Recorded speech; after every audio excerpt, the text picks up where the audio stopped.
August 2012. Start. Mr. Speaker, sir, I move the motion of thanks to the Governor for his address to the legislature. Mention has been made in the address about cyclone and famine in some districts.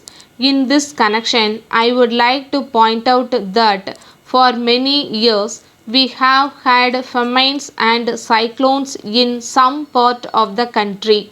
So far as our state is concerned, we have had famine either on account of little rain or sometimes too much of it. In spite of our best efforts, we find that the resources for meeting such conditions are no longer available, and we do not know how we are going to solve these problems if famines and cyclones continue. Today, we have to take into account what has happened in the past 3 or 4 years. Though the government have done much, it has always been felt to be very little.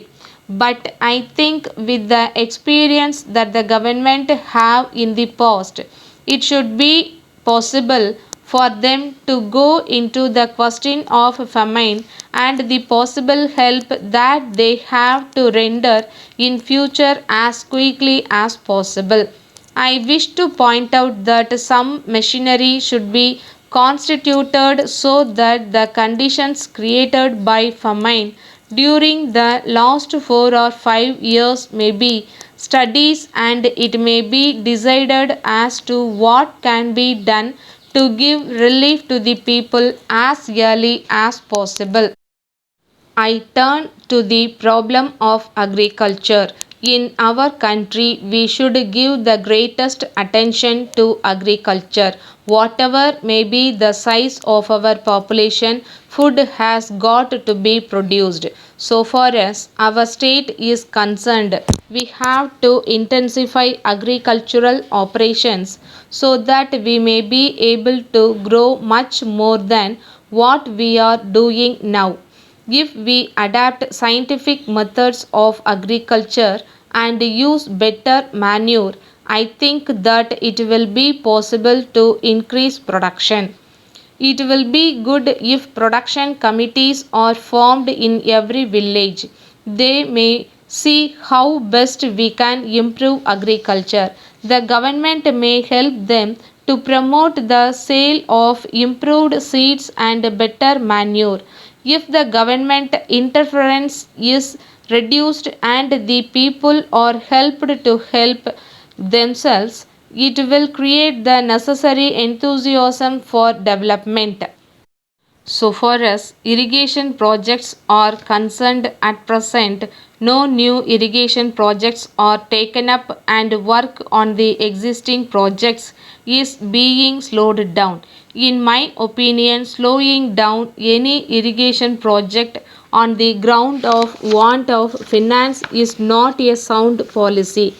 The greatest economy can be effected by completing the work so that the fields may be irrigated and production increased. I request that the irrigation schemes may be completed as early as possible, even by borrowing money if necessary. So far as electricity schemes are concerned, the government are trying to manage with the limited resources available. Whatever be our view of a welfare state, we must understand that unless we have the necessary resources, we cannot make much progress.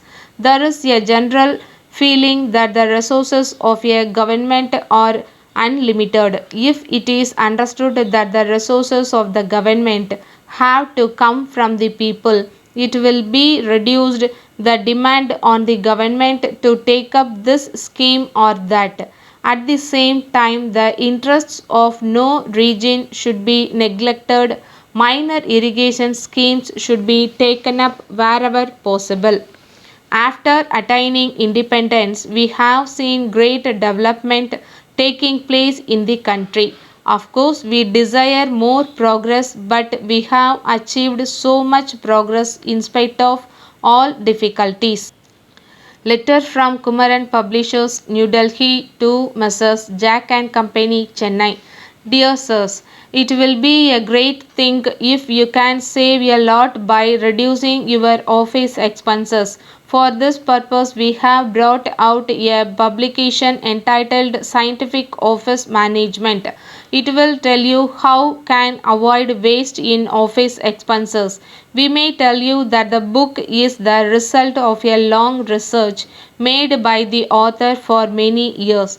He is now really regarded as an authority on office management. We are glad to tell you that the book is a unique one of its kind.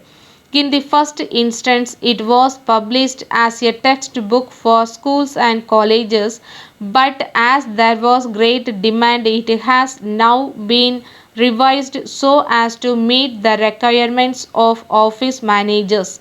It deals with the problems of office management and gives sound advice on how to meet them. It has not left out anything which should be said, and at the same time, nothing has been said which is useless for the purpose.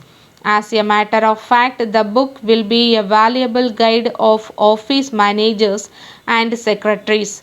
Whatever be your line of business or problem, you are sure to profit by it. Please fill in the enclosed order form and send it to us. We shall be glad to send you the book by return of post. Yours faithfully, Stock.